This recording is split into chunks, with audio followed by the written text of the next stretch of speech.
Welcome to another episode of Market Overdrive. I am your host, Karla, Mina, residential real estate broker with Coldwell Banker. With me this morning, my co-host, Javier Garcia with the Federal Savings Bank. How are you, Javi? I'm doing great, Karla. How are you this morning? Great. Just a beautiful day today, right? I don't know Sunny. about It's like 80 degrees out there. It's pretty good. I'm a little bit under the weather, so cope with me. Just getting over a summer cough, which is the worst, I think. I think it is. Cold cough. What's going on in the markets? Market is hot. Really? Yeah. Is that just your I'm seeing office? I'm seeing a lot of purchase contracts. I'm seeing a lot of people applying for purchase approvals. A lot of investors that are looking to take advantage of the market as well too. Right now, rates How are do you still work low. with investors? Investors usually they're looking for good investment opportunities. There are a lot of people right now are really hot into this whole like buying multi-unit properties. A lot of people are currently doing a lot of rehabbing for multi-unit properties. Specifically here in the Chicagoland market, I've been seeing a lot of activity like in the Pilsen area, a lot of people who are doing a lot of rehabs there for 3 to 4 unit properties, something that's going to be able to provide some residual cash flow. And you guys offer those kind of products for people who are looking to renovate? Yeah, absolutely. For investors, people who are flipping properties? People who are looking to flip properties. How are those deals structured? Those deals are structured a little bit differently. You want to make sure that they have sufficient amount of down payment. So anytime that you're looking at an investment property, you're looking at 25% down payment in most cases. And then if it depends on what they're looking at in regards to the rehab, aftermarket values and analysis that are provided from the appraisal management companies, we're able to determine exactly how much we're able to lend in regards to the actual rehab. Cool stuff. So you know that hard money loans are not the only options for you. You can always call Javier at the Federal Savings to help you with that process. Absolutely. Well, why don't we get on with our show and introduce your guest this morning. The whole show is that there's more than corn in Indiana. And I've actually you don't been say able it to cool enough. Hey, we don't say it cool enough? No. There's more than corn in Indiana? No, you sucked at the intro. Oh, jeez. So here with us. You got to sing the song. Do you even know the song? I don't even know this song. You've never heard the song? I was born in 83. When was this song? When is this original song from? But I don't think that was the More Than Corn in Indiana song. What song was that? Gentlemen? More Than Who's Your Home? Well, here from Indiana, we have the Mergell Realty Group with Keller Williams, and we have Michael Mergell and Dustin Kelly, I believe, right? That's right. Didn't butcher any of the names, right, guys? You're right on it. Perfect. All right. So Hi, boys. How are you? How you doing? Should I change my accent a little bit? Yeah. I think the Indiana accent. In Indiana? It's Wait, what? Indiana, Dude, not what is Texas. wrong with you? Yeah, that's Texas. That's no. Are you kidding me? I went to That's like Purdue Texas University. twang I know right what there. an Indiana accent is. Is there an Indiana accent, There's boys? not. There's not. We say wash instead of wash. That's I got a couple good friends from Delphi, Indiana. What do you say? I'm familiar with some of the Indiana accents. Is it soda, Coke, or what do you? Coke? Coke. See, Coke. All right. There you go. Pop, Coke, so. Javier needs to get down with his Indiana roots. Hoosier State. Hoosier I State. didn't know you went to Purdue. I did. I'm a Boilermaker. Wow. I'm a Hoosier. You're a Hoosier. Welcome to Market Overdrive. Thank you so much for coming out and inspiring us with some of this Indiana happiness. Everybody in Indiana seems to be so sweet, so nice all the time. Is that true? Pretty much. Is it? Except Share when the love. Bears are playing the Colts. Yeah. All right, I remember that Super Gets a Bowl. little I think sour. maybe that I'm still a little bit We're a sour little about that grumpier when the rivalry. Patriots come to town. Patriots, Yeah. yeah. Tom Terrific. You guys I happy know. about Jay Cutler? Yeah, Okay, Smoking let's Jay, get back right? to real estate because Karla knows nothing. Okay, we got to go back. Let's segment back to real estate because Karla gets Jay, lost we with a wish cut. you the best in the Miami Dolphins. Yes. Keep that great attitude, okay? We're down now, Bon gentlemen. voyage. This is what happens when you get a group of men in a studio. Sorry. Jesus. You've been sequestered in our studio today to give us the DL on what's happening in Indiana, as promised to all our Facebook friends. How can we make some cash? Chicago seems to have, we have no inventory. There's no distressed sales. Investors are like, where can we find something? Where can we get our hands on a good flip? And it sounds like your profit margins over in Indiana are really healthy. What do you share that with us, Mike? Well, I think that we do find some stuff that's still on the MLS here and there. If it's sitting around for a long period of time, there's an opportunity to grab it. You just have to figure out what's wrong with it. And so that's one of our methods. But we find a lot of off-market deals where a wholesaler might bring it to us, or through our different connections, it's brought to us because they know that we're not only selling to investors, but we're actually investors ourselves. And so they know that we're buyers. And if we buy something, we can sell it to someone else pretty quickly as well.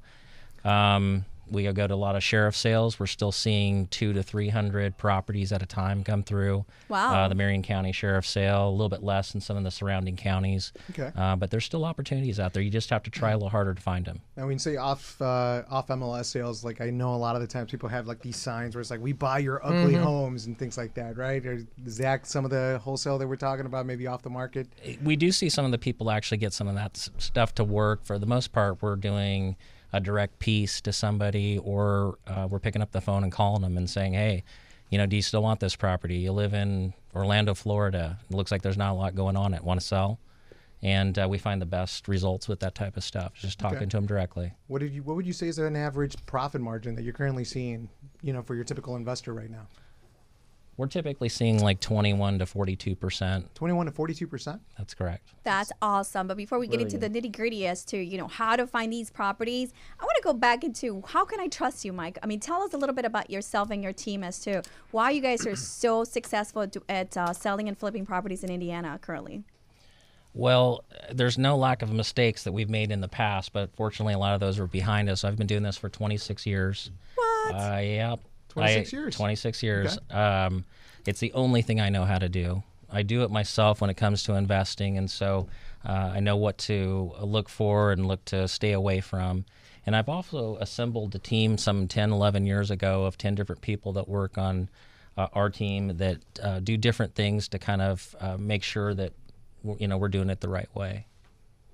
I love it. Dustin, what's your role in this whole plan that Mike has put together? Yeah, I'm a broker. I was with Michael when he started the team 10 years ago, so I've been with him from day one, or at least he's been with me for my day one.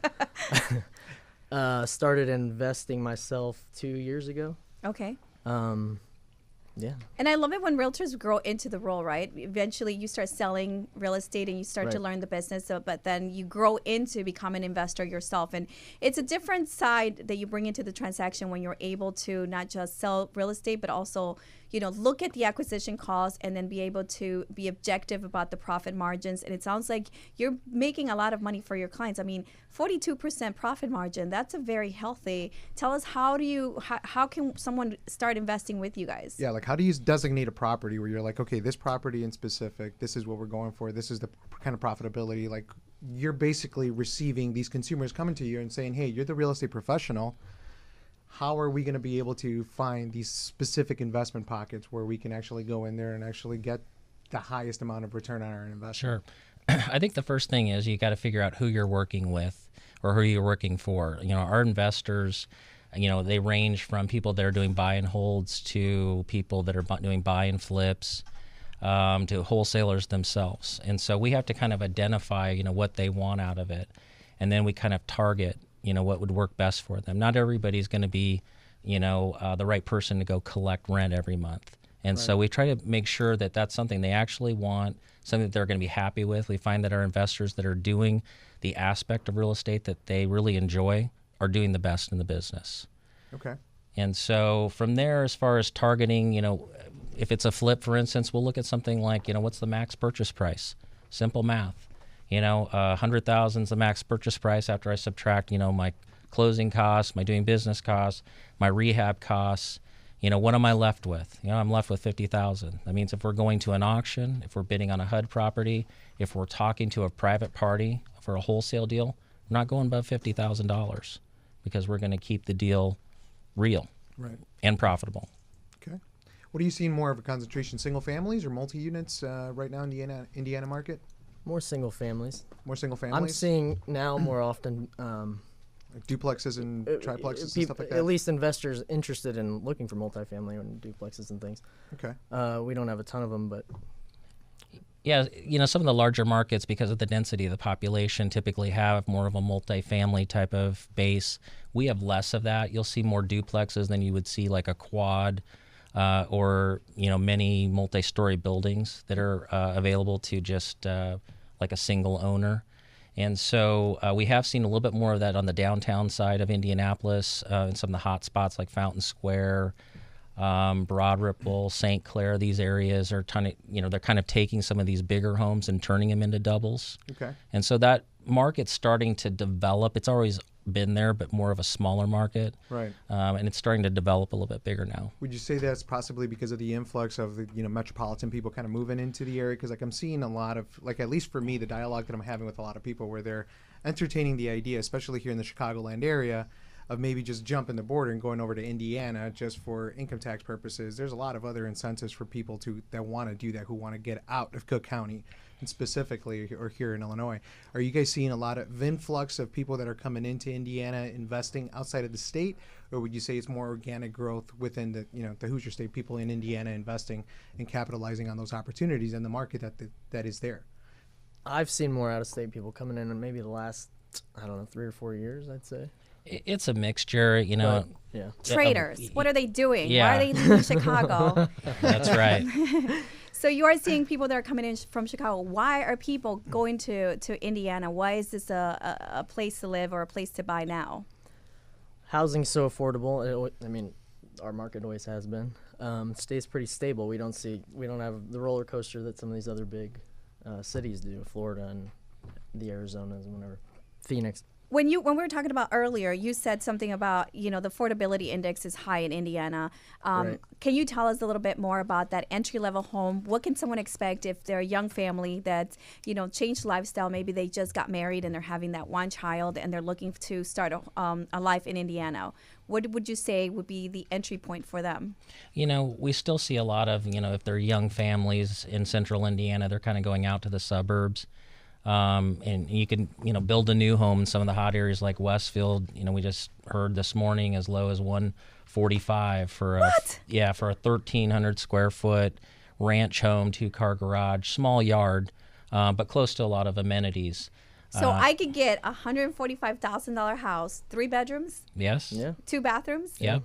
with a basement, No. No, basement. probably Darn not. it. Probably gonna get a slab. but a yard, Yeah. You'll get a little yard. You can put a fence up and, Yard. and What have can a I dog. get for $350? I wouldn't call it a mansion or anything, but you could definitely get yourself into like a 3,500, 4,000 square foot home with a basement, With your 3-car basement. garage, Luxury. nice yard. I love Luxury. it. Underground pool. Yeah, Underground underground pool. one? I haven't seen one of those yet. Wait, what? Why not? Indoor, 350? maybe. In-ground pool? It's still the Midwest, so there's a lot of maintenance and stuff like that for in-ground pools. Oh, okay. In-ground pools, yeah, we'll still see some of that, but Yeah. you'll pay extra for that. Okay. Okay, so we now have to move to Indiana. You didn't even make fun of me for saying that. That's Javier. You're falling asleep. It's Where is Lucifer? As much as I hate the man, Yeah, I know. he gives us a to little crazy advantage comment. every single time she slips. English is my second language. I'm sorry. You guys have That's your okay. nice little cool like Indiana slang, and I have my Karla Mina like. You know what? You're working with somebody that I love, extremely love. Abigail Vivo and I used to work at Leo Burnett. That's where we started. And literally, she said she was going to create a book for me that had all of the nuances in English because I always mess it up. And she's here with us. Abigail, I love you. Thank you for introducing us to this amazing team. I want to wish you guys a lot of luck, great luck. You have an amazing person representing you now. Marketing is her strength. But kudos to her for coming out and introducing us and making that introduction. I know you guys are going to be super successful as a team. Yeah, we're very happy with getting her. We had to think you woo guys are her gonna- pretty hard. Yeah, you guys are going to take advantage of a lot of different things. In regards to the marketing, one of the things that I was reading on a blog today was just like millennials and where they're purchasing right now. And believe it or not, a lot of millennials are actually moving from the East Coast and West Coast into the Midwest states. For a lot of the times, a lot of the fact is that people are able to work remotely now, right? So the cost of affordability and the cost of home going into like a market such as Indiana, where you're able to go in at a $130,000 to $250,000 price point, that's significantly big for you guys. It's something that is it's definitely going to huge. be on the up and up, just because they're seeing that a lot of the trends is the millennials are definitely looking to buy in an area where they can get the most bang for their buck. Right. So like if you're looking at a Chicago or a New York market or even a San Francisco market, on average price points you're looking at are anywhere between $400,000 to $700,000 in regards to buying a single family home. Right.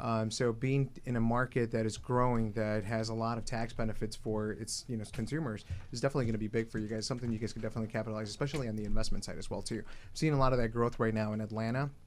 I have one of my realtors out there. Special shout out to Basil Malouf, who definitely is just taking advantage of a growing market. I'm seeing a lot of new construction that's happening in the area. Are you guys seeing typical new construction right now? A lot of development in the Indianapolis area, Or Well, we're seeing a play your lot of neck new the woods? construction typically in the outlining areas, in the suburbs outside of Marion County. And we're seeing a lot more condo type of developments go up where we traditionally, downtown was not a condo market. Okay. But an interesting point that you bring up about the millennials is they're some of our best customers. I mean, some of our personal projects that we do are downtown, and they are new construction in the sense that we're tearing houses down and rebuilding, on smaller lots. And these guys are literally, you might have a single gal or a single guy that are basically buying a house for them and their dog, but it's 2,000 square feet. It's $400,000. It might be 4-bedroom, has a real small yard, but a nice, safe place, to park in a 2-car garage. And we can't build them fast enough for these people. And No, what is the absolutely. cost? What is the price point on that? Typically, like for instance, in our Fountain Square area, we're selling $360,000 to $400,000, and we're getting ready to build duplexes that are going to be $500,000 a piece. Right. Love it. So you're definitely taking the average price point to that higher limit. We're definitely the neighborhood's best friend in many areas. Yeah, I love absolutely. it. I can see And that. how many of these projects, this is the kind of projects that we're talking about today where our investors can definitely tap into, and they don't necessarily have to live in Indiana to invest. You're looking for private invest or like silent investors that can help you with these projects? Yeah, absolutely. I mean, we're typically, my team and I, we're cash buyers. We've always have been. So I always say we have only so many bullets in our gun. We can only do so much. And so I'll have some investors that'll come to me and like, why aren't you buying it? And I go, trust me, I'd love to buy it. But I've got 12 projects going on right now, and I'm very disciplined. I mean, I might have money, it's set aside though, Right. to finish these projects. So I'm going to get somebody on one of these projects because it's just that good. And Okay. so we'll make our money in typically selling them the property as well as listing and selling the finished product. Okay. It's basically a one-stop shop for everything. Absolutely. I love it. Your wife is also a stager, correct? Yeah, she owns Center Stage Design. She's the largest design staging company in central Indiana. So she works not only for me, but a lot of my competitors and investors as well, which is all Where's the cool. loyalty? It's all cool. It's fine. That's Yeah. the way fine. it should It's be. all in the family. But But I can see how you're using that to your advantage. oh, absolutely. Because then she comes back and be like, "Did you know that now they're finishing with this kind of kitchen? They're using these kind of bathrooms." Oh, yeah. Yeah, You and give it she's up a designing a secret lot of them. weapon. It's like, Yeah. Is that what you do? Come on, tell me. Oh, I mean, yeah, she shares a lot of ideas, and she has input in all of our personal projects. We offer kind of a turnkey system. Well, really, it is a turnkey system. We'll not only identify the property, but we'll get the bids. We'll align the investor with the right contractor. We're currently working with 4 sets of contractors full-time. We'll align them with the best fit by personality and cost. And then, we'll literally manage the property all the way to the end. Natalie will come in and pick the typical design that goes into the property and then stage it, and then we'll list it, market it, and sell it. And most of the stuff, fortunately, we've been pre-selling. Okay. I mean, we've sold a couple here this last week at studs just because the area. Now, what kind of services would you be able to offer for someone who wants to do for retention, right? I kind of get a lot of buyers sometimes who do want to have a property that's just going to be able to build residual cash flow, Right. and eventually is going to be the retirement vehicle for them. Do you guys have like management companies or things like that you're able to, kind of get in sync with the whole one-stop shop that you guys have going on right now? Yeah, we absolutely do. It's a different rehab. We'll align them with the right contractor that's going to do a rental, more of a rental rehab. It'll Okay. be kind of toned down a little bit. Maybe we're not putting granite. We're putting a laminate top, just for durability, depending on, what area it's going to be in, what kind of rents occupant it's you're going to gonna have bring. and Yeah, everything else. exactly. And then we don't do property management in-house, but we work with the area's largest property and most respected property management company in town. And we just figure like if we'll let people that what they do best. And, you get a lot of property management companies out there, mom and pop. They're good for a couple of years, and all of a sudden money's missing, and it gets really ugly, and you're the guy that referred them. And so we've gone to a group that we've done a lot of business with in the past. And kind of funny story is they're actually some of our best investors. They take some of that money and have us reinvest it for them. Gentlemen, I was reading an article where it says that that the values in Indiana are below 30% below the national average, and it seems like, you're talking about $145,000 single family house for somebody that's starting, right? But we're also looking at appreciation of 7% by 2019. I mean, there is a lot of significant growth that needs to happen in the economy there. What's definitely changing now to get these numbers to go up and increase over time? Are you seeing, is there any like businesses that are coming in? I know that when we in Chicago, like we had the West Loop, for example, it was kind of dry. You had, you know, all these lofts. It was 1-bedroom units. It was a bunch of studio units, and it was lofts. And no one was buying these back in 2010, 2011. It was like we were just saturated with inventory. But then came in Google, right? And a lot of these buyers just started just picking up all these units just because of this company coming in. Do you have any major companies that are moving into town that are going to be affecting your markets? Yeah, Salesforce just came in. They invested $40 million last year in 2016. So we've seen a lot of influx of millennials working for these tech companies coming in. And like Javier said, a lot of them can work remote or work from home. I was quite surprised to see the growth like in Indiana, Michigan, even like North Dakota and South Dakota right now as well too. Yeah. And what's something that we were alluding to is just the fact that a lot of people are able to work online and just kind of have these online hubs. So they're going to states that have tax incentives for you being, you know, a resident. They're going to states where the cost, for, you know, for living square footage is definitely lower. You know, if you're looking at some of the bigger markets, you know, you're probably on average looking anywhere between $120 to $250 a square foot, and then you're looking at a price point where you can get a home $145,000. Not only is it lowering your cost expense, but it's also giving you more residual income to have a better lifestyle. You know, if you want to have those 2 or 3 vacations a year, having a lower cost of living is definitely going to provide you that lifestyle. And Absolutely. If you're in a situation or in a work environment where you can basically work from home, do everything online, and basically as long as you have a phone and an email server, that you're able to do everything remotely, why not go into one of these states? That's why I was asking about the relocation and everything else, because there was something of influence where I was seeing a lot of people from metropolitan cities that were actually moving just because of this cost for square foot.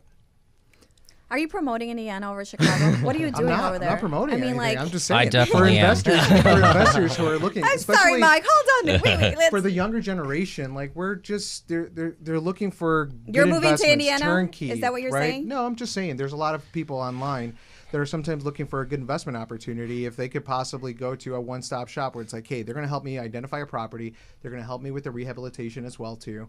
And it's basically the out-of-pocket cost that I'm going to have and what I'm going to potentially going to earn, whether it's a flip or whether it's for retention.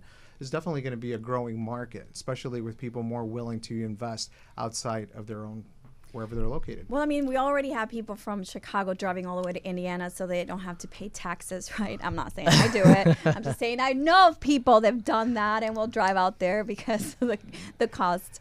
But yeah, I mean, it's great. You guys I have are 5 building. coworkers that actually do. Really? That. Yeah, and I think they're crazy. Especially during the wintertime, they're telling me that it's an average commute of 2 to 3 hours each way. I'm like, that's like 6 hours round trip. How's that possible? But that's a lot of life loss. Yeah. But that's what's driving people to Indiana. But it sounds like there is more to it than that. I love the fact that you're saying that you have a one-stop shop, right? And that you have all these options for investors who want to start buying and not necessarily get their hands dirty, but this is something that's going on. I mean, we talked about 1031 exchange before, and we talked about someone, you know, investing and being a silent investor with the 5% return on investment over time. You're looking at profits like 41% or 42% return on investment. I mean, what's the catch? Well, there really is no catch, and you got to realize not every deal is going to be a home run, but it's going to be at least a base hit, or if not a triple. Okay. And so that's kind of an extreme example where what happens a lot more often than you would think, where we just get a good deal out of sheriff's sale. It's something that no one else paid attention to, or it looked like it was too rough. And we went out there with our contractors, or a lot of times it's just me looking at it and I can estimate it really quickly. And we were right on. And so we'll typically, we'll see a couple dozen of those type of deals every year. Okay. And then, just with any investment, right? You can't win them all, but at least you guys have a process and you've been doing this over time. Yeah, we have a system. We basically don't deviate from it. We'll make minor adjustments. It's like the old adage of flying a plane. And you're never going in a straight line. You're always making slight adjustments as you go. So we do that, but we're still doing the same thing. We're taking off, we're pulling the wheels up, we're putting the wheels back down, we're landing. It works the same thing with a process like this. I think it's setting that expectation as well too. Like I think that when people are making an investment, they have to understand there shouldn't be a lot of emotion tied to it, right? It's all about numbers. So the beautiful thing about numbers is they're never going to lie. So you either are making the commitment to making that investment and taking on that risk, or you're not. Just because a lot of times I feel like some people maybe get emotionally tied to a transaction, and then that's where things can get a little bit messy. You know, it's like when you've overinvested and maybe it's time for you to cut your loss, maybe do the price drop on the property so that way you can at least go on to the next project and, you know, go on to the next headache, as, you know, they like to say in the world. That's exactly what it is. So it's all about the mindset and the expectation that you're having with certain investors, because if we're selling the idea that every investment is going to go 100% correct and we're always going to get a profit, you know, we're setting ourselves up for a possible conflict, right? Yeah, and never fall in love in real estate, and never overpromise. We always we never overpromise and underdeliver. Right. And so we just try to set the expectations. You brought up a good point, you know, right where they need to be, so that there's not a bad feeling at the end. We're building relationships with these folks. You know, it's not about just one transaction, one commission. We're building a relationship. Most of our investors, they don't just do one, they do 10, 20, 30 deals with us because we've promised them something, we've over-delivered, and it's worked out well. Nice. And right now you're getting into like the whole ideology of like real estate and why we do what we do, and, you know, just not, what did you say? Don't overpromise, whatever. I don't know what I said there. I kind of bumbled a little bit. Don't overpromise. You know, and it's like something that it's like, what was I doing? We all need coffee this morning. I'm on cough medicine, so forgive me. But, you know, like, why don't we talk, Michael, more so about your business plan, right? Because I think that what we're missing here today is the fact that not only does your wife is the stager, not only do you have you been in the business for a long time, so you understand short sales, because that's kind of where you started with this process, but you also control the transaction from inception as to where you're getting permits for your contractors. You have an in-house person negotiating and getting permits for you and your developers and investors. So, I mean, that's huge. A lot of people are just thinking, okay, so he's buying and representing sales, but you're really a one-stop shop. Can you tell us more about, like, seriously, the nitty-gritty as to your business plan and what makes you, like, so successful? Okay, so once we identify the property and we've kind of gone through the numbers with the investor and they feel comfortable with the numbers, you know, we usually send it over to our legal team, have them take a look at it, make sure we don't need a variance. We have what we call our snake charmer, who says, what is that? Well, that's someone that's someone who's really good. We want to know on Market Overdrive. Yeah. Who is the snake charmer? The snake charmer is someone who's really good about maneuvering through the process down at City Hall as far as pulling permits and stuff. That's a new word. I like it. Yeah. We're going to hashtag that here. Go right ahead. But yeah, she's really good at basically going through and getting our permits done. You know, we got a new mayor a couple months or years ago, and he's really big into infrastructure. Okay. And we were struggling with that, to be honest with you. You know, it's kind of bittersweet. It used to be like, let me just fill this thing out online, and I got a permit printing out, and 5 minutes later.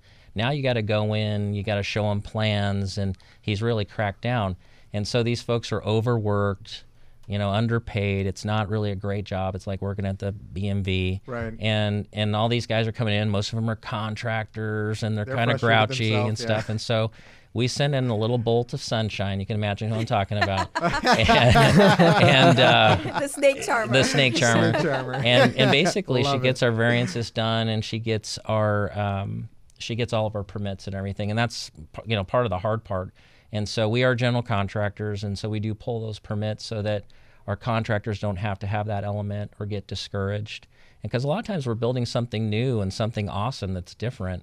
And so it's like, hey, you know, you're in front of somebody who's making X number of dollars per hour, and they're like, I don't have time to look at this. Right. And so we get through that, and then essentially we work, you know, one-on-one with the contractors. We're down in our projects at least every other day, if not every day. It's the first part of my morning is I basically put on the construction boots, get in the pickup truck, and basically drive down to the areas. I could just picture that. I put on the with accent. The corn in the background, and you get that cowboy hat. Do you wear a cowboy hat? No, we wear baseball hats out there. Oh, just kidding. So, I love it. The accent, the boots, the truck. Yeah. And you're making money. Yeah, that's all good. So then typically, my wife Natalie, who owns Center Stage Design, she'll get with the investor and brings them in as part of the project where they said, you know, this is what I'm thinking about, you know, the kitchen to look like this. And most of the time they're like, oh, that's great, just do it. Sometimes they want a little bit more interaction. And so we're doing two things. We're, keeping them involved in the process, making them happy, making them feel like, they had a say in what they're doing. Also keeping them from putting the wrong stuff into a property that's going to cause it to have trouble selling. And then after that, we come up with a sales plan, essentially specifically for the property, promote it and sell it. That's great. I mean, awesome. It's a lot of work. It sounds like it, but it sounds like you know it. And tell me a little bit more about like pre-market, pre this boom. What were you doing? You mean before this thing? I was doing a lot of short sales. We're unofficially the short sale kings of central Indiana. At one point in, I believe, 07, 08, we had 126 short sales going at one time. We actually created a system to manage short sales and get them approved faster than normal. Wow. And so we started getting them from the banks. The banks were literally referring us. And so Are you seeing a lot of short sales still? I say it's about 10% of our business because we still are the short sale guys. I had to remind my own mom one time that I could sell her house. I'm not a short sale guy anymore. But we do. Mom. Yeah. Don't you love it? They'll Yeah. just Well, one you thing only do about short sales. I'm like, no, I do regular deals too. In And fact, I'm I mostly prefer 'em. building subdivisions in Indianapolis. Right. But we still get them. And again, from, different reasons like, divorce and job, transfer. We've had, several people recently buy a brand new home, have to move, get in a divorce. They don't want to become landlords. They want to get away from each other. And so the only logical thing besides foreclosing or deed in lieu is to do a short sale. Okay. Well, you say with people don't want to be landlords. In Chicago, we have this dramatic demand for rentals. I mean, the rental market is really hot here. Are you seeing that trend there too? We're seeing that, and on the downtown area, we're seeing a huge influx of Airbnb. Oh, okay. Airbnb? Yeah, Really? yeah. Some Okay. of the bigger homes that might be overpriced, they've been overdeveloped, and they can't get rid of them. They're turning them into Airbnbs and doing really well with them. Okay. Yeah, I guess the trend that. is across all. How Because are the we're landlord doing that laws here. there in Indianapolis? I They're know pretty that loose. They're are not they? like they are here. Okay. I've talked to a couple of people here. There is a registry now in Marion County, which is like pretty much Indianapolis, Okay.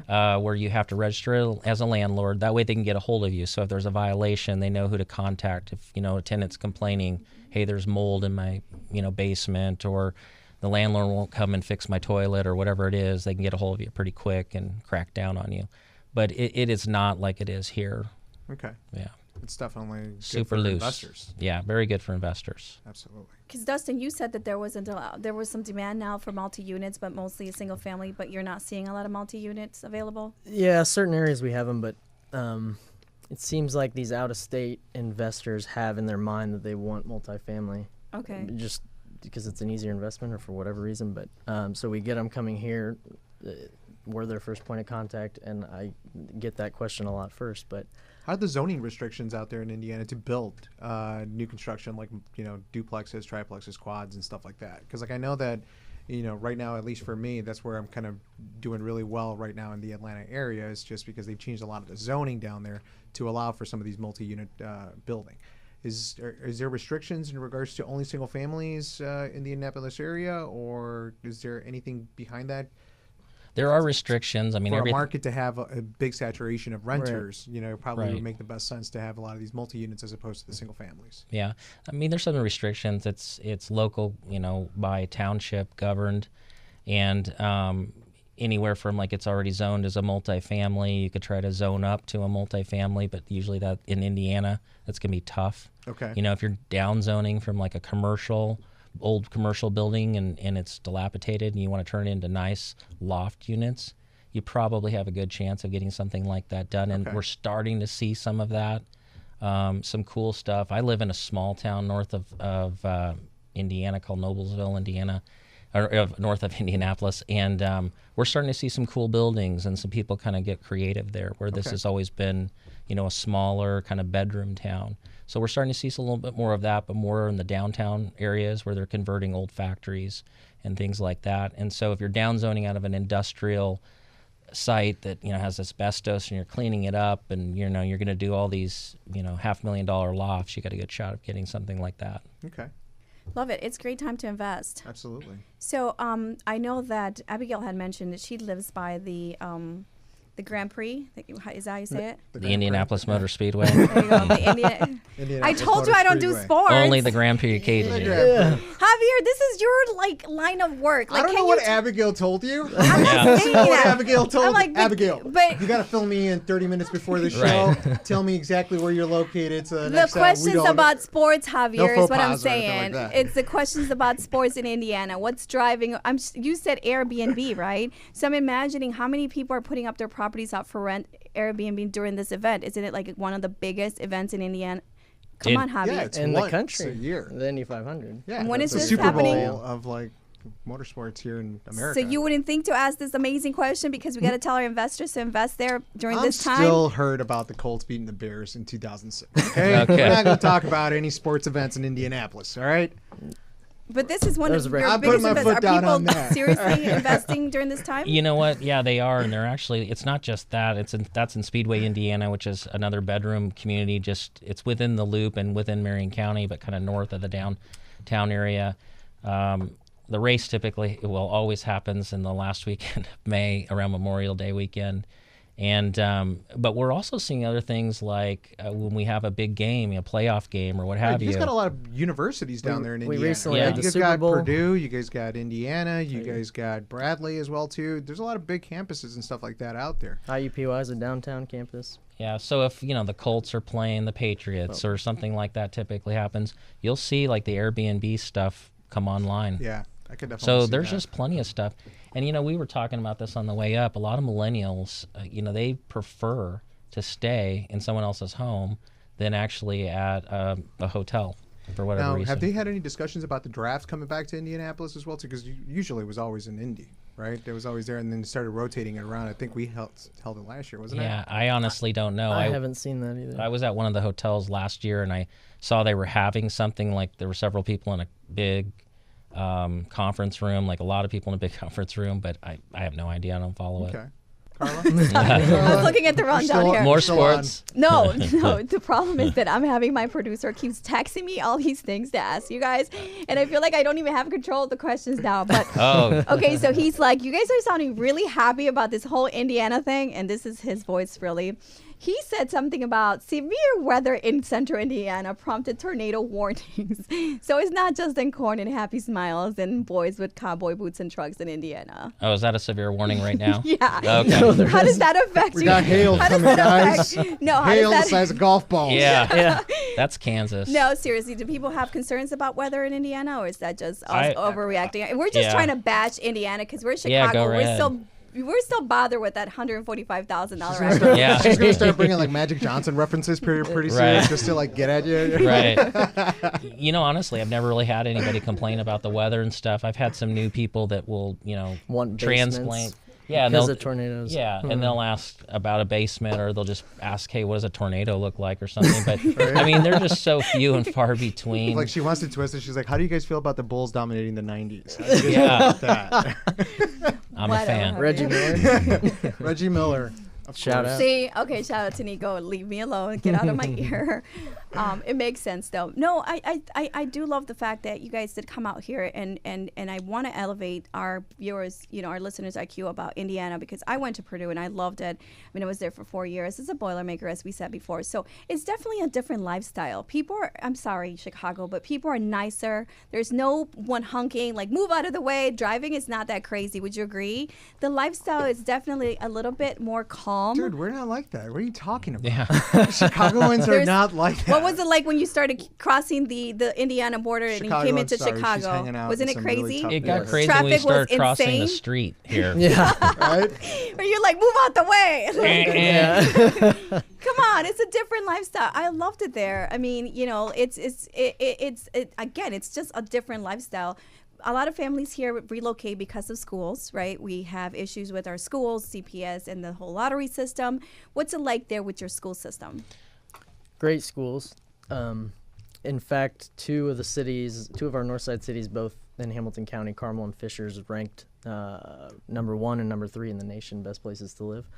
A lot of that's because of the schools are so good, but there's good school systems surrounding downtown.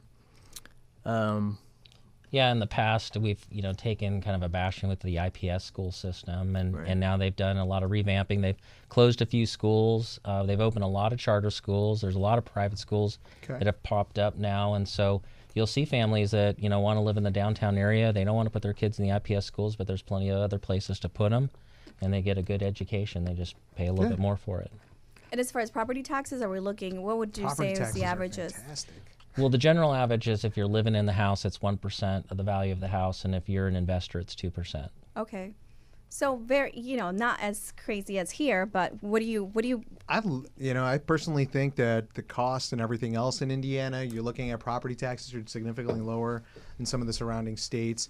Income tax is also something to consider as well too. I think it's one of the better states. Like I see a lot of people who are looking to get out of Chicago or looking to get out of New York or San Francisco when I get some of these online leads from people that are looking to relocate. And the biggest thing for them is taxes. They want to make sure the property taxes are something that they can manage, something they know taxes are only going to continue to go up. So if they can get into a property with significantly lower property taxes, that's definitely one of their keys. And then also the appreciation of value is something that's there, but for someone who is looking for that single family home for them to actually occupy, they're really looking at the price point. What is my out-of-pocket expense every month, and how much of that additional cash flow am I going to be able to use for other things? I mean, come on, Hobbs. What's a monthly carrying cost for, say, what would you say? On a $145,000 mortgage with a 1% tax rate, you're probably looking like a $900 to $800 per month. Yep. Right, and you're looking at a first-time homebuyer program with like a 3.5% for FHA or a 5% down payment. There's 3% options as well too for conventional. You're definitely going to be under $900, in regards to your monthly mortgage payment. How about that insurance because of all the tornadoes? All the tornadoes. All the tornadoes. The insurance is going to mess it up. It's going to take it to $1,200. I think that's a little bit more further south, like in Kansas and stuff like that. You'll probably see a little bit more of that. I'm not really seeing a lot of that wind, hail, and things like that, but it's very rare. I think that it's rare, but you're not too far. You're kind of in an area where it's like if you do want to come into Chicago. I was just kidding. I'm just saying, like, he can never take a joke. Jesus Christ. No, but it's like it's in a good area. Like I actually, for Dustin, when we were communicating, I have a buyer right now who's buying in Chicago, and all of a sudden he pulled a 180 on me. He's like, "Hey, I'm thinking about maybe going to Indiana." I was like, all right. I'm like, well, if you're thinking about Indiana, which areas in specific? He gave me the areas that he, thinks are desirable, and I'm going to hand off to you guys, see if you guys might be able to help him out. Appreciate it. So it's something that, it's always going to be there in regards to marketability and just being able to get in at a low price point, low out-of-pocket expense as well, too, right? Because at the end of the day, if you have a low monthly payment, but if you're going to have a big down payment or anything like that, it's just never going to work. I've seen the same thing. Most of the people I see that are worried about property taxes actually came from Illinois and been hit with these crazy. If you're looking high at the average taxes. property tax here in Illinois, you're probably at a $5,000 to $6,000 price point right now for property taxes. And if you can go to Indiana and you're looking at a $2,500 to $3,000 tax bill, that's a significant difference in their monthly payment as well too. Right, just because now their monthly payment's also going to be adjusted significantly. So someone who might only be able to qualify for $145 moving to Indiana might qualify for $205. So you're going to be able to buy more house as well. It's definitely worth it. Every single bang for your buck. Right now, what would you guys say for the average investor? What would you say the average out-of-pocket expense is for someone who's maybe looking in that $100,000 price point? What are you guys typically seeing for rehab costs? Paying cash? Mm-hmm. If they're not paying cash. If they're going to finance it, well, you tell me finance 25% down. 25% down. Yeah. So, what would you guys recommend for someone who's doing investment? Would it be better to do the initial acquisition in cash and then be able to finance the rehab, or would it be able to finance the acquisition and then just use their cash for the liquidity of the rehab? What would be your advice on that? I would say if you're going to do a buy and hold, you're going to make your money go further if you're, essentially financing things and you're going to let someone else make that payment for you. If you're doing a flip, it's just really what you're most comfortable with. If you're trying to do multiple ones, you got to sometimes divide that cash up into, a down payment, and fix-up costs and mortgage the rest. So it just really depends on the type of person and the type of investor and what they want to accomplish. But if I had to say one or the other, I would say if you're going to buy and hold, you're going to want to finance. If you're going to want to flip and flip quick, you want to pay cash. Okay. And then if you get stuck with a house or something like that, like you didn't buy from us and you got a bad deal, then maybe you So finance. you didn't buy from us. Yeah, that other brokerage. Then you're going to want to, maybe finance out, do something creative like rent it out, do an Airbnb, what have you, but get that cash back out and go at it. Okay. Like And those are great options for Cash people for who flip. want to, live in the properties or, invest with you. But we do have listeners who are, are retired, maybe are baby boomers who are saying, okay, I have this cash available. And maybe they thought that they wanted to invest into real estate and become flippers themselves, but they found that it's a little too much work, right? Who has the contractors to do it, or who has the design ideas to do it? And sometimes they've had a bad experience, so they've decided that maybe, their $25,000 liquidity or $30,000 money is not going to go very far, because we don't have these $9,000 single family homes that they can just do some cosmetic cleaning to. And with you, if they were to partner with you, would they be able to invest with what you guys are doing in Indiana? Yeah, absolutely. We actually have two ladies that one is just turned 70, celebrated her birthday last weekend here in Chicago. What's her name? We'll do a happy birthday shout out. Sally Stein. And Sally Stein, happy belated. And then another one, I think she's around 68, but they both approached me and they said, we've gone to what we call the boot camps. We know we've paid $20,000 to learn how to do this, and we get it. We're just scared to do it. And I can't go out there and check on a property all the time. And so they've actually been some of the best partners. They'll call me, once a week and say, what's going on? What's traffic like? Where were we at, with the whole process? Or they're talking to Natalie because we're at a staging point and, she likes to get them involved. And so we just kind of figure out, what can you invest and what can we do? Sure, you want to put in $20,000, we'll give you a 20% stake in the deal and, Nice. make you a partner and make you happy. And What's the minimum that someone would need for an investment? with I'll you guys? talk to anybody. At some point, it gets a little silly if you're saying you got $50 or something. But Got $500. hey, we'll see what we can do. It just depends on the person. I've had some people that come with me and say, "Hey, I only have $10,000, and we've just made something work." And then next, they've got $30,000. But let's not to put in. discourage the 10,000 people, Absolutely right? not. Because $10,000 is going to grow into something, and people, some people just can't wrap their brain around the whole concept of flipping properties, and it's not as easy as people full-time think. job. It's definitely a full-time job. I mean, I've tried it, and it's There's crazy. no other return that they can get on it as much as in real estate. If you look at it, even if you have the best CD rate, that's probably out there, you're still not going to get the same return on it that you will even on a small investment. Usually, what kind of investment, what time period would someone, let's say they're like, hey, we have $50,000 or $20,000 that we're looking to possibly invest? It just depends on the level of flip, but we're typically looking at 3 to 6 months is what we're going to tell people, depend on, what project it is. And then we try to line that person up, with, something that's, depending on where their attitude is less volatile. Okay. Like if you take somebody who's willing, hey, I've got $200,000 to put in, and you're going to go, great, I'm doing this big $400,000 deal. They're kind of a little scared, like you're going to use it all at one time versus, breaking it up over multiple properties at $50,000 at a time sometimes works better. Okay. So we just, you got to spend a lot of time with your investors, coaching them, feeling out where their comfort zones is, where they're, what they want to accomplish, what's going to make them happy. Because like I said earlier on, if our most successful investors are the ones that are doing the flips or the buy and holds or the wholesaling that they like to do.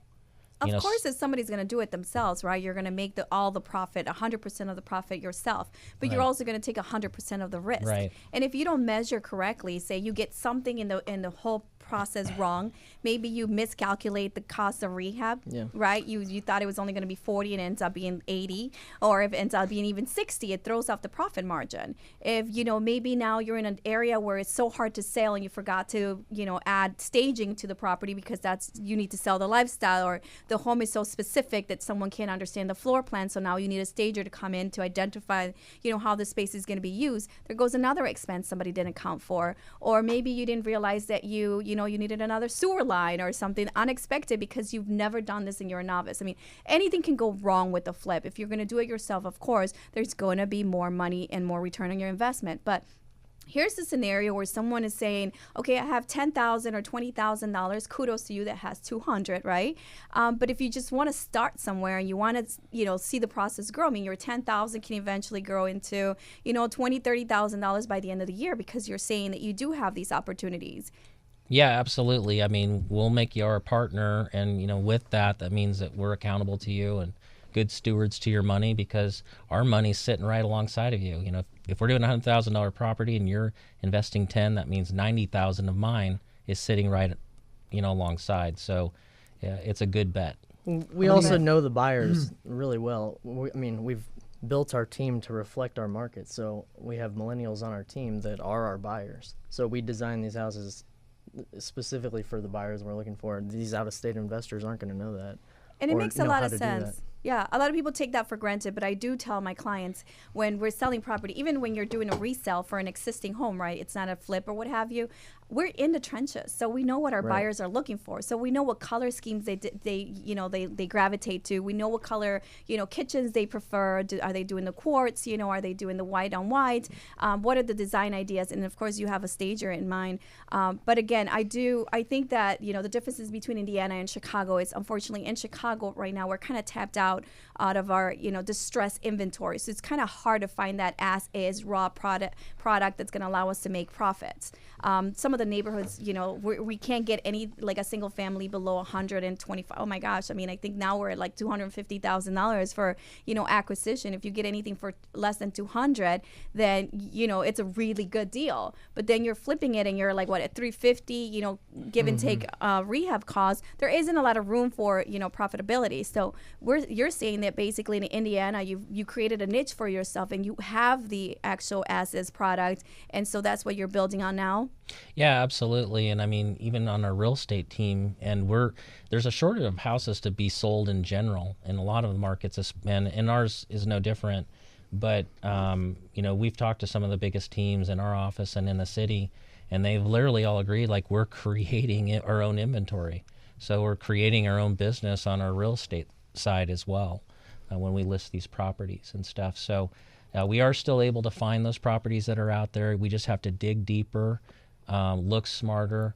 It's not, a lot of people it's just like any business. It is a business. Right. And so a lot of people take these courses and they spend $5,000, $8,000, $25,000. And I'm not knocking them. Some are really good, some are really lousy.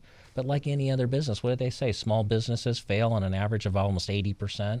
Yeah. And so these people typically just don't try. They get scared and what have you. So and they look a little bit and they get a lot of no's, and they're really uncomfortable with that. And so I'm on my probably like 10 millionth no, so I'm totally fine with that.